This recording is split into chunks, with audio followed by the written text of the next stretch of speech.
من الشيطان الرجيم بسم الله الرحمن الرحيم الحمد لله رب العالمين الرحمن الرحيم مالك يوم الدين إياك نعبد وإياك نستعين اهدنا الصراط المستقيم صراط الذين أنعمت عليهم غير عليهم ولا الضالين رب اغفر لي ولوالدي.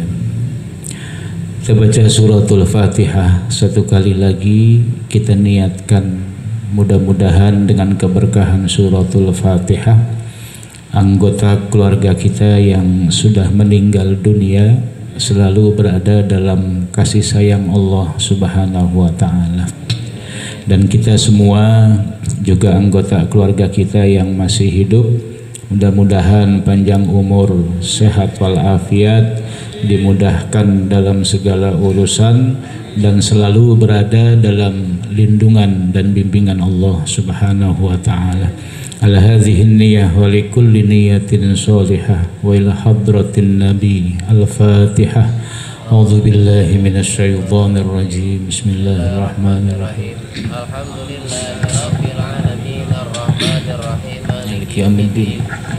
Iyyaka na'budu wa iyyaka nasta'in ihdinas siratal mustaqim siratal ladzina an'amta 'alaihim ghairil maghdubi 'alaihim waladdallin rabbighfirli wa liwalidayya amin.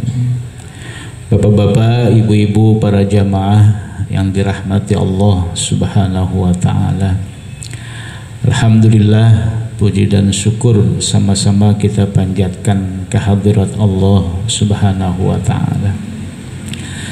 Saya secara pribadi merasa sangat bahagia bisa ada di tengah-tengah para jamaah ya.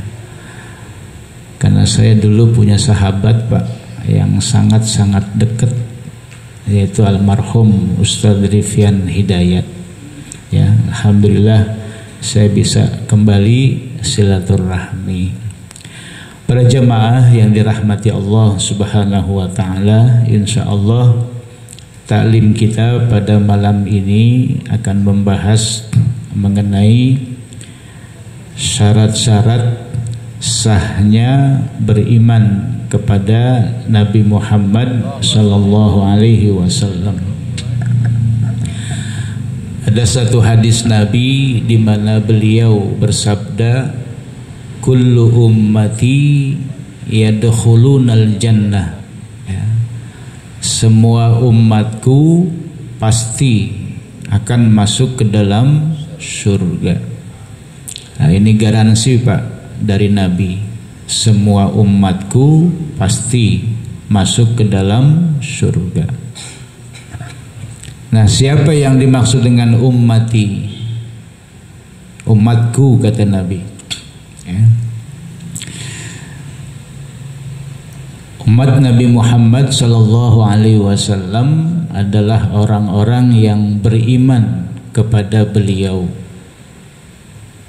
Nah, siapa orang yang dimaksud beriman ya kepada Nabi Muhammad sallallahu alaihi wasallam? Kalimat iman ini biasa diterjemahkan dalam bahasa Indonesia apa Pak biasanya? Terjemahkan dengan percaya.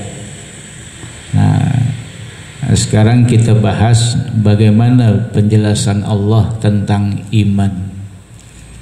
Jadi iman itu sebenarnya bukan cuma sekedar percaya, tapi bahasa Indonesia nggak punya kosakata yang sepadan dengan kalimat iman. Akhirnya dipilihlah percaya. Padahal iman itu bukan sekedar percaya.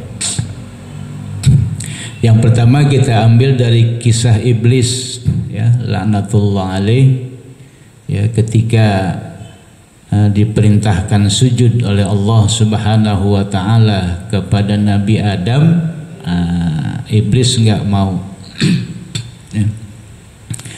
Kemudian ditanya oleh Allah, ma mana'aka an tasjuda idh amartuka, wahai iblis, kenapa engkau tidak mau sujud kepada Adam ketika aku perintahkan? Kemudian iblis menjawab, ana khairum minhu khalaqtani min narin wa khalaqtahu min tin. Aku lebih baik daripada Adam, engkau ciptakan aku dari api dan engkau ciptakan Adam dari tanah. Nah, ayat ini memberikan kita satu gambaran bahwa iblis percaya adanya Allah. Ya. Bahkan iblis ikrar, Pak. Khalaqtani min narin wa khalaqtahu min tin. Engkau ciptakan aku dari api. Ngaku lagi nih, Pak, bahwa dirinya adalah makhluk yang diciptakan Allah.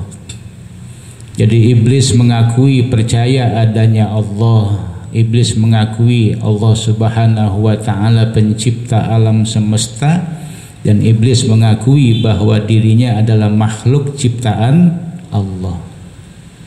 Nah, tapi apa kata Al-Quran? Aba wastakbara wa kana minal kafirin. Ya. Wa idh qulna lil malaikati isjudu li adama fasajadu illa iblis aba wastakbara wa kana minal kafirin. Iblis termasuk ke dalam golongan yang kafir. Padahal dia percaya adanya Allah dan dia percaya yakin bahwa dirinya adalah makhluk yang diciptakan Allah. Tapi kata Allah, wa kana minal kafirin. Nah, berarti iman itu bukan cuma percaya adanya Allah, bukan cuma percaya Allah itu pencipta alam semesta. Kemudian kita lihat lagi penjelasan Allah di dalam Al-Quran tentang orang-orang munafik. Jadi ketika ada orang mengucapkan dua kalimat syahadat, asyhadu an la ilaha illallah wa asyhadu anna muhammadar rasulullah, dia muslim, Pak, tapi belum tentu beriman. Allah jelaskan dalam Al-Quran, wa minan nasi may yaqulu amanna billahi wa bil yaumil akhir wa ma hum bimu'minin. Dan di antara manusia ada yang berkata, kami beriman kepada Allah, kami beriman kepada yaumul akhir. Tapi kata Allah, wa ma hum bimu'minin, mereka enggak beriman. Nah, orang munafik juga sholat, mereka puasa, mereka zakat, ya, mereka juga haji, ya. Tapi kata Allah di dalam Al-Quran, innal munafikina fid darkil asfali minan nar. Malah Allah benamkan di dasar neraka jahanam. Berarti orang yang ngucapin dua kalimat syahadat, dia sholat, dia puasa, dia zakat, dia haji, belum tentu beriman. Karena orang munafik juga ngucapin dua kalimat syahadat, mereka sholat, puasa, zakat, dan haji. Apa itu beriman? Apakah iman itu sama dengan tauhid? Ternyata enggak, ya. Orang Yahudi sampai sekarang masih bertauhid. Israel tuh, Pak, yang di Palestina, agamanya Yahudi, mereka masih bertauhid, masih mengikuti syariat Nabi Musa alaihissalam. Kalau orang Kristen udah ketahuan, Pak, akidahnya melenceng, ya, Trinitas. Tapi orang Yahudi sampai sekarang masih bertauhid. Apa kata Allah dalam Al-Quran? Innal ladzina kafaru min ahlil kitabi wal musyrikina fi nari jahannama khalidina fiha. Jadi bertauhid itu belum tentu beriman. Orang Kejawen, Pak, di Jawa, Jawa Tengah, Jawa Timur, orang Kejawen itu bertauhid, Pak. Tuhan itu satu, ya. Bahkan ada dua orang pendeta datang menemui Nabi Shallallahu Alaihi Wasallam, kemudian berdialog dengan Nabi. Nabi ditanya tentang 10 pertanyaan, semuanya dijawab oleh Nabi. Setelah dijawab oleh Nabi, dua pendeta itu langsung bilang, "Nushidu bi annaka Rasulullah." Kami bersaksi engkau adalah utusan Allah. Kemudian dicium kakinya Nabi. Tapi enggak termasuk orang yang beriman. Itu. Jadi kita mengakui Nabi Muhammad itu sebagai Rasulullah, itu belum beriman, Pak. Gitu. Nah, ulama tauhid menjelaskan ada 4 syarat yang harus terpenuhi agar keimanan kita kepada Nabi Muhammad sallallahu alaihi wasallam dianggap sah dan diterima Allah Subhanahu wa taala. Syarat yang pertama adalah ma'rifah. Artinya kita meyakini bahwa Nabi Muhammad sallallahu alaihi wasallam adalah nabi terakhir yang diutus Allah untuk seluruh umat manusia. Jadi kita percaya Nabi Muhammad itu Rasulullah, itu belum dianggap beriman. Ada 2 atribut yang Allah berikan kepada Nabi Muhammad yang wajib menjadi akidah dan keyakinan kita. Yang pertama, kita wajib meyakini bahwa Nabi Muhammad SAW diutus Allah untuk seluruh umat manusia. Dalilnya, wa ma arsalnaka illa kafatan linnas.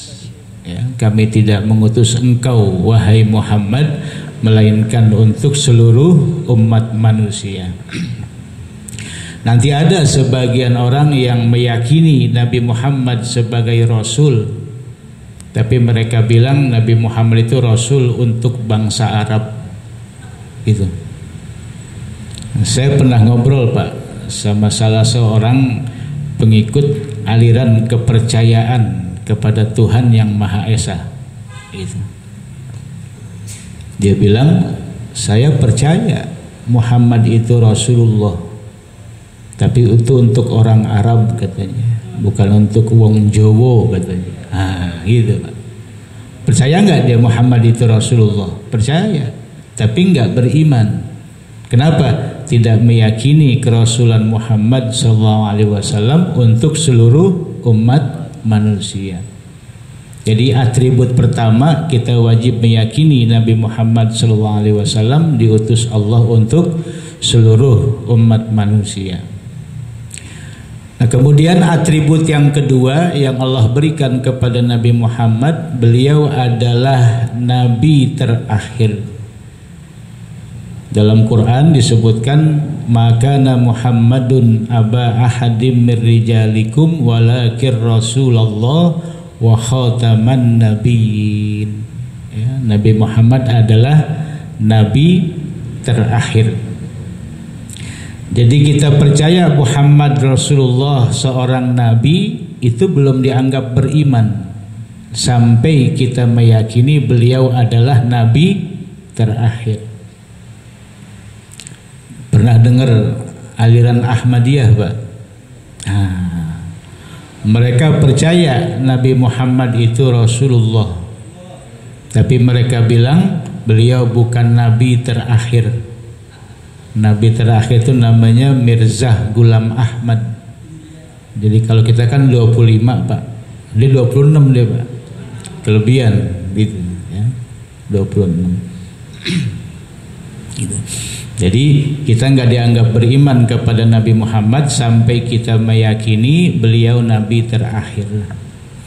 Nah, kenapa di dalam Quran disebutkan nabi terakhir, bukan rasul terakhir? Khataman nabiyyin. Nabi adalah seorang laki-laki yang mendapatkan wahyu dari Allah. Siti Maryam dapat wahyu, Pak, tapi nggak disebut nabi karena perempuan. Ibunya Nabi Musa dapat wahyu dari Allah, ya, tapi nggak disebut nabi. Kenapa? Sebab nabi itu seorang laki-laki yang mendapatkan wahyu dari Allah. Nah, ketika dikatakan khataman nabiyyin, nabi terakhir, berarti tidak ada lagi nabi setelah itu. Tidak ada lagi orang yang mendapatkan wahyu dari Allah. Kalau dibilang khatamar rasul, rasul terakhir, masih boleh adanya nabi. Tapi ketika diungkap dengan kalimat khataman nabiyyin, ketutup udah Pak. Artinya khataman nabiyyin, tidak ada lagi manusia yang mendapatkan wahyu dari Allah. Berarti kalau khataman nabiyyin termasuk juga khatamar rusul. Tapi kalau khatamar rusul belum tentu menjadi khataman nabiyyin. Maka di Quran ditegaskan wa khataman nabiyyin, ya, nabi terakhir. Para jemaah yang dirahmati Allah Subhanahu wa taala, setelah wafatnya Nabi Muhammad sallallahu alaihi wasallam, banyak bermunculan orang-orang yang mengaku menjadi nabi dan rasul. Di zaman kekhilafahan Abu Bakar itu ada 3 kalau nggak salah yang besar. Ada Musailamah Al-Kadzab, itu pengikutnya banyak Pak, ya, mungkin setengah dari kaum muslimin. Kemudian diperangi oleh Sayyidina Abu Bakar dalam perang Yamamah. Dan dalam perang Yamamah wafat 70 orang penghafal Al-Quran di kalangan sahabat Nabi. Ada juga Tulaihah namanya. Terus sampai sekarang nih Pak, bahkan dalam 10 tahun terakhir di kita, di Indonesia, banyak bermunculan orang-orang yang mengaku menjadi nabi dan rasul. Ada Ahmad Musodik Pak, pernah dengar mungkin, ya, habis kholwah mungkin 40 hari nggak ketemu orang gitu, zikir aja, pas keluar ngaku jadi nabi. Ada juga perempuan tuh, siapa namanya, ya, Lia Eden, ya, Lia Eden ngakunya ditemuin Jibril, ya. Saya lihat Pak di TV waktu pertama keluar dari penjara, ditanya Ibu Lia Eden apakah akan terus melanjutkan ajarannya. Kemudian dia diam sebentar, saya tanya Jibril dulu katanya, gitu. Banyak Pak di Sulawesi, di Jawa Tengah, banyak bermunculan. Bahkan ada yang ngaku Tuhan Pak, gitu. Mungkin ngaku jadi nabi banyak saingan kali. Akhirnya ngaku jadi Tuhan. Nah, kemunculan orang-orang yang mengaku menjadi nabi dan rasul itu sudah ditegaskan oleh Nabi ketika beliau masih hidup.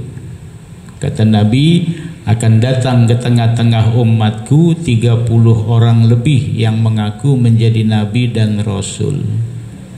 Apa komentar Nabi? Wahum kadzabun, mereka semua adalah pendusta. La nabiyya ba'di, tidak ada kenabian setelahku, gitu. Jadi apabila seorang muslim mengakui adanya nabi setelah Nabi Muhammad, murtad Pak. Atau dia ngaku dirinya sebagai nabi, murtad. Mengakui adanya orang lain menjadi nabi setelah Nabi Muhammad, faqad irtadda. Ini ijma ulama, kesepakatan ulama, gitu.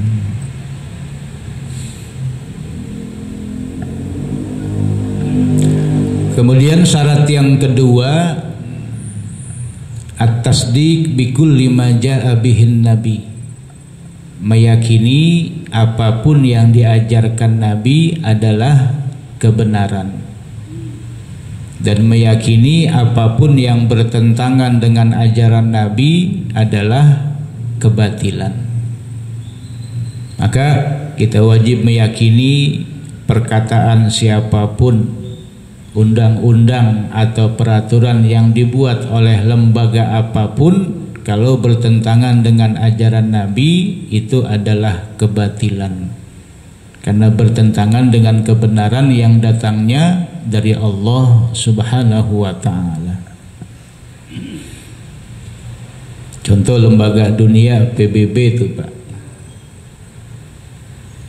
PBB itu bilang, mohon maaf ya, hubungan seksual di luar nikah itu hak asasi manusia.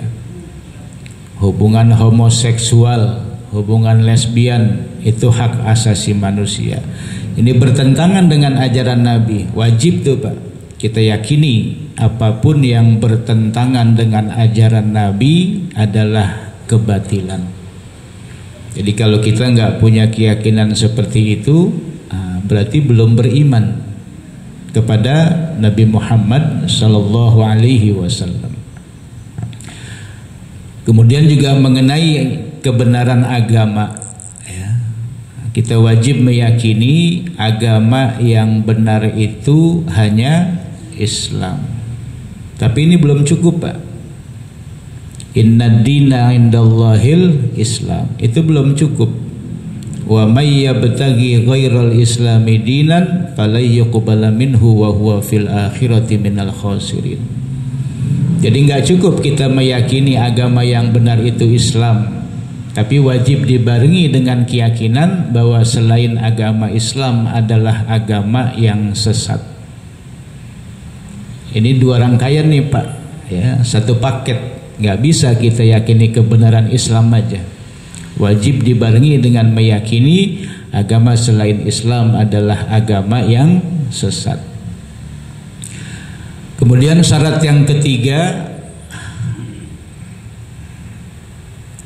al-iz'an, artinya bersedia menjadi umat Nabi Muhammad sallallahu alaihi wasallam. Syarat pertama terpenuhi, misalkan kita yakin Nabi Muhammad Nabi terakhir yang diutus Allah untuk seluruh umat manusia. Kemudian kita meyakini semua yang diajarkan Nabi itu kebenaran, dan meyakini apa yang bertentangan dengan ajaran Nabi adalah kebatilan.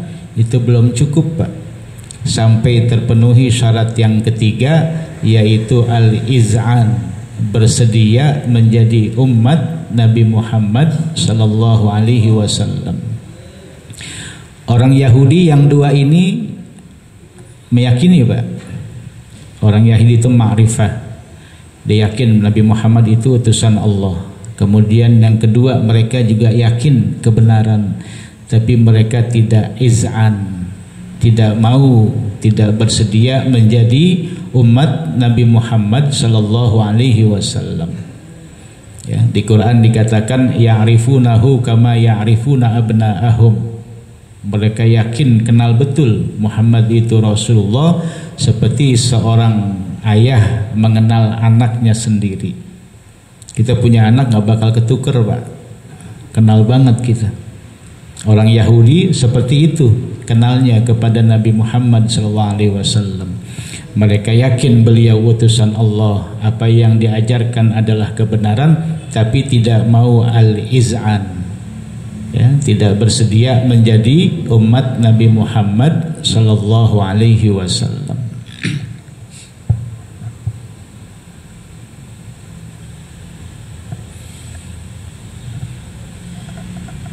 Para jemaah yang dirahmati Allah Subhanahu wa taala, ada dua orang yang kedatangannya ditunggu-tunggu di akhir zaman, ya. Yang pertama adalah Nabi Isa alaihissalam. Banyak nih Pak yang ngaku-ngaku jadi Nabi Isa. Dan yang kedua adalah Imam Mahdi, ya. Ada dua hadis Rasul yang bisa kita jadikan pegangan.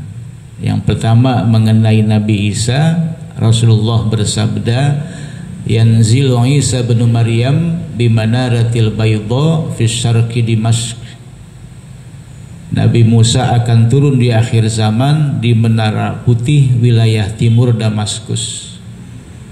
Jadi nggak mungkin turun di Kemang Pak. Ya. Udah Nabi jelasin tuh, di menara putih wilayah timur Damaskus. Itu patokan kita. Kalau ada orang ngaku Nabi Isa dari mana? Sulawesi, pasti bukan itu, ya. Sebab sudah ada penegasan dari Nabi. Yang kedua Imam Mahdi. Ada hadis Nabi yang bisa kita jadikan sebagai pegangan, ya. huwa min zurriyati ismuhu ka ismi wasmu abihi ka ismi abi. Imam Mahdi itu adalah keturunanku, kata Nabi. Namanya sama dengan namaku dan nama ayahnya sama dengan nama ayahku. Berarti Imam Mahdi itu satu, keturunan Nabi Muhammad. Yang kedua, namanya Muhammad dan nama ayahnya adalah Abdullah. Jadi kalau ada orang ngaku Imam Mahdi di Sukabumi, namanya siapa? Aceng katanya. Bukan itu. Karena udah ada penegasan dari Nabi, namanya Muhammad bin Abdullah. Nah, kemudian syarat yang terakhir. Syarat yang terakhir ini al-qabul birridha. Menerima semua ajaran Nabi dengan hati yang ridho. Semua nih Pak, satu aja kita tolak, keluar dari Islam. Kan ada mungkin sebagian ajaran Nabi yang bentur mungkin dengan rasa kemanusiaan orang, ya, dengan paham-paham. Nah, ini semuanya mesti kita terima, gitu. Waris misalkan laki-laki bagiannya 2 kali lipat dibandingkan anak perempuan. Kita tolak aja ini, kufur Pak, gitu. Kita tolak atau kita anggap enggak adil misalkan, kufur tuh. Karena enggak al-qabul birridha, enggak menerima semua ajaran Nabi dengan hati yang ridho. Jadi menerima ini bukan wajib Pak, hukumnya bukan, tapi menjadi syarat sahnya keimanan. Kalau sholat wajib tuh, sholat maghrib tadi kita kerjain dapat pahala, nggak kerjain dosa. Tapi kalau syarat sahnya keimanan, imannya yang kecabut nih. Kalau kita tidak penuhi syarat yang keempat, al-qabul birridha. Jadi semuanya, ya, mesti kita terima dengan hati yang ridho. Kemudian apalagi hukum yang mungkin nimbulin sedikit polemik, poligami Pak. Laki-laki Allah, ya, bolehkan punya istri lebih dari satu. Ketentuan ini wajib kita terima dengan hati yang ridho. Kita nggak setuju, kufur. Kita tolak, kufur. Kita kritik, kufur. Tapi kalau ibu-ibu nggak setuju suaminya nikah lagi, nggak masalah. Karena yang tidak disetujuinya adalah perbuatan suami. Kita nggak suka daging kambing, silahkan Pak. Tapi kalau kita nggak suka daging kambing itu dihalalkan oleh Allah, kufur. Kita nggak suka daging sapi, ya silahkan aja, nggak masalah. Tapi ketentuan hukum Allah bahwa sapi itu dagingnya halal dimakan oleh kaum muslimin, ini mesti kita terima dengan hati yang ridho. Nah, ini syarat yang keempat ini mewajibkan kita menerima semua ajaran Nabi dengan hati yang ridho. Maka kalau ada orang yang menolak ajaran Nabi, mengkritik ajaran Nabi, tidak setuju dengan ajaran Nabi, meskipun cuma satu, berarti belum terpenuhi syarat yang keempat, al-qabul birridha, menerima semua ajaran Nabi dengan hati yang ridho. Nah, sekarang banyak nih Pak, ya, orang yang mengkritik ajaran Islam, padahal sudah dijelaskan oleh para ulama tauhid bahwa syarat sahnya keimanan adalah al-qabul birridha. Ya. Jadi kita mesti bedain antara melanggar aturan Allah dengan menolak aturan. Nabi Adam itu melanggar Pak. Wala taqraba hadhihi syajarah fatakuna minadh dhalimin. Dilarang oleh Allah mendekati pohon, larangan ini dilanggar. Kemudian iblis menolak ketika diperintahkan untuk sujud. Jadi sama-sama melanggar, tapi kenapa nasibnya beda? Nabi Adam menerima ketentuan hukum Allah dengan hati yang ridho. Fatalaqqa Adamu min rabbih kalimatin fataba alaihi. Ketika melanggar aturan Allah, kemudian ditegur oleh Allah, Nabi Adam mengakui kesalahannya dan bertaubat kepada Allah. Kalau iblis enggak, Pak, malah mengkritik, ya. Asjudu liman khalaqta tina, apakah pantas aku sujud kepada makhluk yang engkau ciptakan dari tanah? Enggak adil ini. Kritik tuh, Pak, gitu. Jadi melanggar aturan dosa. Ada orang enggak sholat maghrib, berarti ninggalin kewajiban. Tapi kalau dibilang enggak sholat enggak apa-apa, kufur tuh, Pak, gitu. Ya, karena dia mengkritik, menolak aturan hukum Allah Subhanahu wa taala. Nah, ini yang banyak terjadi nih, Pak, ya.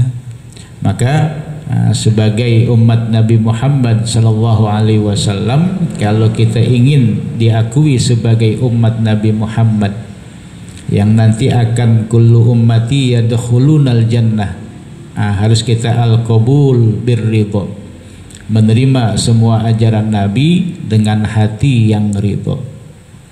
Nah, ini 4 syarat yang harus terpenuhi agar keimanan kita kepada Nabi Muhammad sallallahu alaihi wasallam sah, diakui dan diterima Allah Subhanahu wa taala. Saya ringkas, yang pertama adalah al-ma'rifah. Kita meyakini Nabi Muhammad adalah nabi terakhir yang diutus Allah untuk seluruh umat manusia. Yang kedua, at-tasdiq bi kulli ma jaa bihin nabi. Meyakini apapun yang diajarkan Nabi adalah kebenaran, dan meyakini apapun yang bertentangan dengan ajaran Nabi adalah kebatilan. Kemudian syarat yang ketiga, al-iz'an, yaitu bersedia menjadi umat Nabi Muhammad. Dan yang terakhir adalah al-qabul birridha, menerima semua ajaran Nabi dengan hati yang ridho. Nanti ada satu lagi, Pak, syarat mukammil, tapi bukan syarat sah, mematuhi perintah dan larangan Nabi. Kenapa enggak dijadikan sebagai syarat sah? Karena nanti ada seorang sahabat baru masuk Islam, ngucapin syahadat, kemudian ikut perang, meninggal. Belum pernah sholat seumur hidupnya, belum pernah puasa seumur hidupnya, maka dijadikan sebagai syarat mukammil, ya, syarat penyempurna. Kalau syarat sah, itu 4 tadi, al-ma'rifah, kemudian at-tasdiq bi kulli ma jaa bihin nabi, yang ketiga al-izan, dan yang terakhir adalah al-qabul birridha, ya, menerima semua ajaran Nabi dengan hati yang ridho. Maka kita kan diajarin, Pak, sama Nabi. Kalau pagi kita baca raditu billahi rabba wa bil islami dina wa bi muhammadin nabiyya wa rasulah. Kita ridho dengan semua ketentuan hukum Allah Subhanahu wa taala. Terakhirnya apa tuh kalimatnya? Ya. Wa bil qur'ani imamah wa bil ka'bati kiblatan wa bil mu'minina ikhwana. Selama orang itu umat Nabi Muhammad, apapun mazhabnya, itu saudara kita. Ada orang Muhammadiyah, saudara kita. Orang NU, saudara kita. Orang PKS, saudara kita. Orang Wahabi, saudara kita masih. Kalau Ahmadiyah bukan, Pak. Karena tidak tercukupi syarat sahnya keimanan kepada Nabi Muhammad. Nabinya 26 dia, Pak, kelebihan. Nah, selama orang itu umat Nabi Muhammad, wabil mu'minina ikhwana, itu saudara kita, apapun mazhabnya, ya. Yang mau ngikutin madhab Imam Syafi'i silahkan, yang mau ngikutin madhab Imam Ahmad silahkan. Yang nggak boleh kita ikutin Imam Samudra, Pak. Nggak boleh itu, ya, gitu. Nanti, Pak, ada kita yang punya paham begini, saya maunya ngikutin Al-Quran dan Sunnah, nggak mau ngikutin madhab Syafi'i. Lah emang Imam Syafi'i pakai Injil? Kan enggak gitu. Hakikat mazhab ya, ketika kita mengikuti madhab Syafi'i, itu artinya kita mengikuti Al-Quran dan Sunnah melalui pemahaman ulama-ulama madhab Syafi'i. Ketika kita mengikuti mazhab Maliki, itu artinya kita mengikuti Al-Quran dan Sunnah melalui pemahaman-pemahaman ulama madhab Maliki. Jadi kalau kita ngikutin madhab, itu artinya kita mengikuti Al-Quran dan Sunnah ya, melalui ya pendapat ulama-ulama madhab Syafi'i. Sama dengan yang dikerjakan oleh para sahabat. Nabi waktu wafat kan, kalau ngelihat jumlah haji wada itu ada 114.000 orang sahabat. Dari 114.000 orang sahabat yang jadi ulama paling 200 orang, Pak.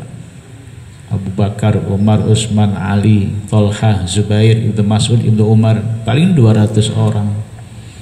Enggak semuanya jadi ulama. Nah, gimana ketika Nabi meninggal dunia? Apakah sahabat semua kembali ke Quran dan Sunnah? Enggak. Padahal mereka orang Arab, paham bahasa Arab, bersahabat dengan Nabi. Tapi ketika orang awam di kalangan sahabat punya masalah, mereka nggak ngambil hukum langsung dari Quran dan Sunnah. Mereka datang ke kota Madinah, nanya kepada Sayyidina Abu Bakar, nanya kepada Sayyidina Umar. Kalau masalahnya masalah keluarga, biasanya diarahkan kepada Sayyidah Aisyah radhiyallahu anha. Ya. Jadi kita yang mengikuti madhab Syafi'i jangan pernah ragu, ya, bahwa kita ini pada hakikatnya mengikuti Al-Quran dan Sunnah. Nanti ada orang yang kurang ajar, Pak. Kurang ajar, dia nanyanya begini, ente mau ngikutin Nabi Muhammad apa ngikutin Imam Syafi'i katanya. Ini orang kurang ajar nih, Pak.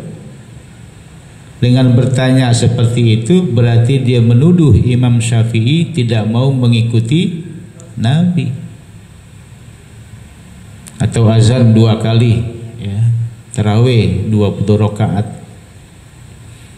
Ada yang nanya begini, tarawih 20 rakaat itu kebijakan Sayyidina Umar. Ente mau ikut Nabi Muhammad apa mau ikut Sayyidina Umar katanya. Ini orang kurang ajar nih, Pak. Menganggap Sayyidina Umar itu tidak cinta kepada sunnah Nabi. Padahal ketika Sayyidina Umar bikin kebijakan tarawih 20 rakaat disetujui oleh semua sahabat Nabi.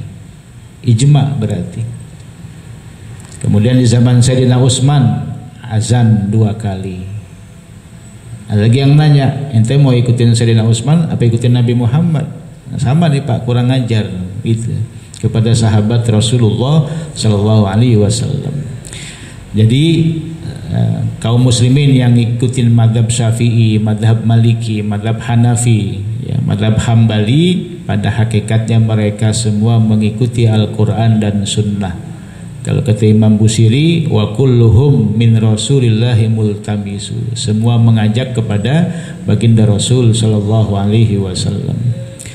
Para jamaah yang dirahmati Allah Subhanahu wa taala, mungkin ini yang dapat kita pahami pada taklim kita malam hari ini. Mungkin sebelum ditutup, kalau ada yang mau bertanya silahkan. Kalau ada yang mau bertanya, baik berkenaan dengan masalah yang baru kita bahas atau masalah yang lain.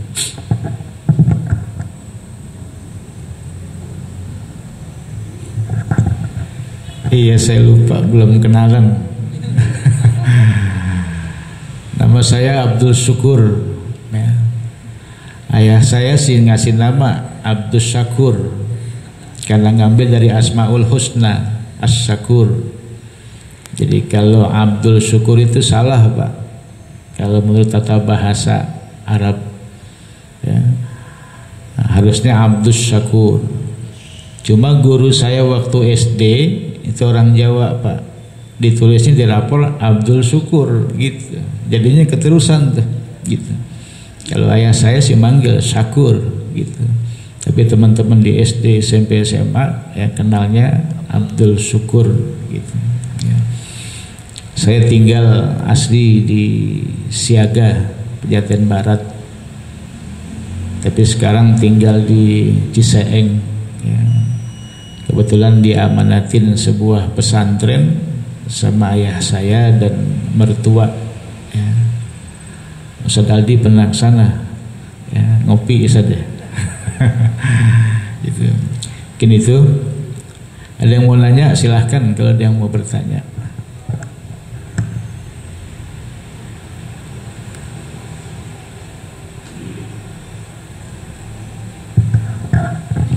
Kalau ngaji Pak, yang nanya pahalanya gedean Pak.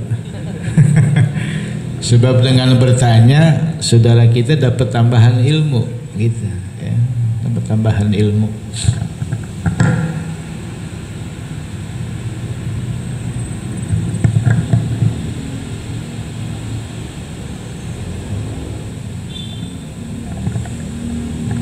Ibu-ibu ada yang mau nanya silahkan, kalau ada yang mau nanya.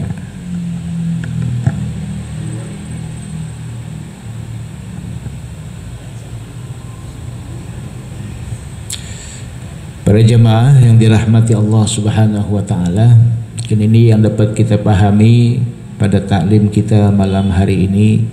Mudah-mudahan apa yang kita baca, apa yang kita pelajari ada manfaatnya. Lebih kurangnya saya mohon maaf. Assalamualaikum warahmatullahi wabarakatuh.